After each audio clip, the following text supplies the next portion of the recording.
Assalamualaikum warahmatullahi wabarakatuh. Waalaikumsalam warahmatullahi Selamat wabarakatuh. pagi teman-teman. Selamat pagi sahabat Tujuh Jambi dan juga teman-teman yang ada di Nusantara. Selamat pagi. Ini pagi-pagi sekali nih, ya kan Bang ya? Pagi-pagi nggak biasa-biasanya nih. Maksudnya saya aktif di pagi hari. Kalau Bang Edi sudah biasa kan? Ya, Ya. Bang Edi pun sudah paham kalau saya ini orangnya apa Bang? Malas ya? biasa sih kalau masih bujangan ya Mm-mm. seperti itu kan. Iya. Kalau kita ini ya subuh sudah bangun, sudah bergerak, sudah kemana-mana kan gitu. Jam 7 itu sudah bangun itu prestasi Bang untuk aku Bang. Mm-mm.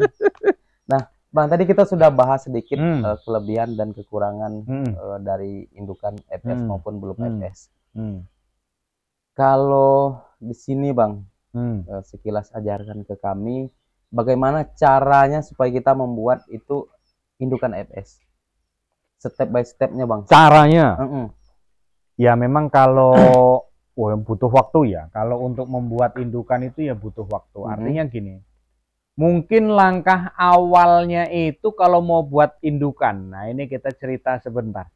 Jadi seandainya beli bibit nih, beli bibit dari awal kita beli itu rata-rata yang sudah beredar itu kan sudah FS. Ya. Artinya itu kan sudah final stok. Jadi sudah bisa dibedakan dari bentuk warna bulunya. Apakah itu bisa dibentuk FS? Bisa. Bisa.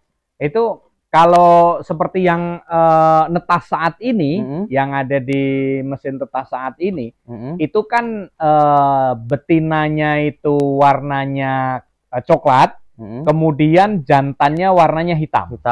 Nah, keturunan dari situ Pak dikawinkan bisa nggak? Ya bisa. Untuk indukan FS bisa nggak? Ya bisa gitu loh. Bisa. Artinya gini, kalau kita beli awal betina coklat, jantan hitam, kan itu dikawinkan. Timbulnya dikawinkan. Sebenarnya rekan-rekan juga banyak yang tanya, Pak, kalau indukan FS ini keturunannya sudah FS kita kawinkan, apakah anaknya jadi FS lagi? Nah itu pertanyaan. Kita masuk ke situ. Jadi beli dari peternak yang sudah biasanya yang sudah FS itu kan betinanya kan coklat, jantannya hitam, itu dikawinkan. Hasil anaknya seperti apa? Ya amburadul keruan.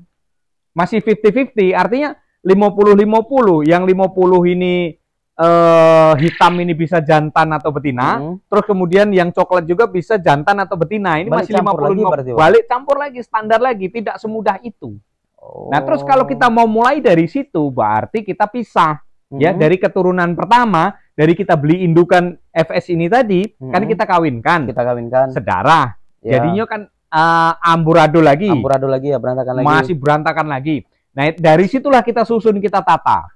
Artinya yang hitam kita kawinkan dengan hitam, jantan hitam, betina hitam. Terus jantan coklat, betina coklat, itu kita kawinkan terpisah. Oh, ini cara nih Bang ya? Iya. Kalau kita mau buat bibit FS ya? Nah, itu caranya seperti itu. Kita kawinkan secara terpisah. Itu harus dua-duanya harus pemurnian. Kalau kita mau pakai metode pemurnian. Nah, itu harus pemurnian. Dua-duanya harus pemurnian. Artinya hitam ketemu hitam, hitam ketemu hitam. Nah, ini kalau untuk hitam, itu biasanya setidaknya itu sekitar 90% ini ya dia harus hitam. Kalau hitam murni dengan hitam, harus murni 90-an 5% itu sudah bisa. Nah, terus kalau untuk coklatnya, coklat ini kan kita ambil coklat dengan coklat, coklat dengan coklat, itu harus 100%. Karena untuk jantan tadi. Untuk jantan tadi. Satu pun kebocoran, misalkan kita membentuk coklat dengan coklat, kok itu di situ ada hitamnya 1 ekor, nggak bisa. Harus dikawinkan lagi keturunan itu lagi. Karena apa? Biasanya pun kalaupun itu tidak murni 100%, ada kebocoran. Walaupun dia murni, sedangkan murni aja dia ada kebocoran, apalagi tidak murni, hancur. Berartinya kebocoran ini maksudnya itu ada jantan gitu yang nyelip di warna. Ya, yang warna coklat itu ada jantannya. Nah, itulah kebocoran di situ. Ada kebocoran di situ. Artinya tuh gini, berarti Bang, kalau kita mau buat indukan FS ya, bibit FS, pertama ada kita tarik garis lurus ke bawah sekali. Artinya ini pemurnian yang jantan dan ini pemurnian betina dengan warna betina kita cari warna hitam, harus kita kawinkan sama hitam. Betina sama hitam sama hitam itu kita kawinkan. keluarlah hasilnya murni semuanya betina. Pokoknya harus hitam. Harus hitam Ya, semuanya. harus banyak hitam semuanya. Harus hitam semuanya, nggak boleh ada coklat. Nggak boleh. Nggak boleh ada coklat. Begitupun dengan yang jantan, semuanya harus. Ya, harus coklat semua. Nggak murni, boleh ada 100% hitam. Harus coklat semua. Kalau sempat ada yang satu aja yang warnanya beda, Bang, nggak bisa. Nggak bisa ya. Masih banyak kebocoran nanti. Bakal ada kebocoran iya. di situ. Artinya tuh gini, berarti Bang, kalau sudah sampai di situ, apalagi nih Bang, kan step awal kita pemurnian dulu dari segi jantan dan betina untuk memastikan bahwasanya memang bibitnya itu jantan dan betina itu murni hitam dan coklat. Setelah itu apa lagi proses berikutnya, Bang? Kalau untuk proses berikutnya ya itu ya sebenarnya sudah final akhir itu tadi ya, sudah final stok ya. Tetapi metode yang seperti itu tadi berbahaya. Berbahaya gimana? Berbahayanya karena itu sedara. Karena dari induk yang satu sedara. Sedara sampai di final stoknya pun sedara. Gitu loh. Kalau memang tidak mau sedara, yaitu tetap kita ambil pejantan yang beda jenis. Yang beda jenis artinya beda apa ya? Apakah kita hitamnya ini misalkan lokal, hitam lokal, terus kemudian kita larikan ke jantannya itu mau cari peksi atau mau cari blaster atau mau cari antum atau mau cari golden gitu. Dia harus beda. Kalau nggak beda, khawatirnya sedara. Kalau sedara di final akhir, oh itu bahaya. Kalau kita pakai sendiri sih nggak masalah. Cuman kan kalau kita beredar ke peternak-peternak, itu bahaya. Kasihan nanti. Mudah sakit, mudah ini segala macam kan. Artinya tuh kalau kita sebelum mulai pemurnian, kita cari dulu dari peternak yang lain. Iya, gitu. Harus itu. Itu jantannya atau betinanya Bang yang kita cari di tempat terserah. lain? Terserah ya. Harus salah satu. Gitu nah. Kalau rekomendasi dari Abang nih, bibit yang paling bagus jenis yang mana, Bang? Nah ini sebenarnya ada ya di video-video saya tuh ada ya. Ada. Dari bibit itu yang paling bagus itu sebenarnya apa sih untuk diternakkan? Nah itu sebenarnya ada. Silahkan dibuka di Edi Puyuh Jambi itu ada semuanya di situ. Malam tadi tuh orang sampai pening ya, orang dari Bandung kalau nggak salah. Pak, pertanyaannya gini-gini. Silakan cari saja di video saya. Pak, videonya yang mana? Ini terlalu banyak betul videonya, hampir 400 kan. Saya juga bingung. Sudahlah, carilah saja. Masalahnya gini, kalau rekan-rekan itu tanya di kolom komentar, ya kalau memang pertanyaan itu saya bisa jawab pakai tulisan, saya pakai tulisan. Tetapi di situ kalau perlu penjelasan konkret yang seperti ini, ya sulit kita ngetiknya itu. Jempolnya keriting semua nanti. Tahu betul kalau dia itu istilahnya nyari sih video saya, dinikmati aja videonya gitu loh, sambil ngopi apa macam mana kan gitu. Jadi kita kembali ke awal lagi.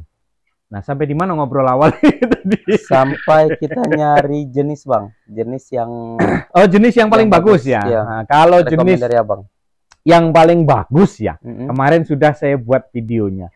Dari peksi, blaster, antum, golden, terus puyuh salwa juga. Banyak ini jenis-jenis puyuh. Yang paling bagus yang mana? Kalau jawaban saya simpel, sama aja. Iya, sama aja. Semuanya bagus. Karena apa? Dia juga stok pakan segitu. Iya. Nah, terus kemudian telurnya juga ya satu hari satu ekor ya satu. Kecuali kalau mungkin ya kita pelihara peksi itu sehari telurnya dua. Nah itu lebih bagus berarti. Itu lebih bagus gitu. Kalau itu puyuh masih istilahnya tuh apa ya, masih jenisnya masih betelurnya itu sehari satu, dalam satu burung itu satu ekor burung satu butir telur, ya itu sama saja. Sama saja. Artinya mau jenis apapun bebas ya Bang ya? Bebas. Mau terserah, mau misalnya mau jenisnya peksi ataupun golden untuk kita bibitkan juga nggak masalah ya. Terkadang gini, mereka gini, tergantung dari sistem pembibitannya, tergantung dari indukan FS-nya itu tadi.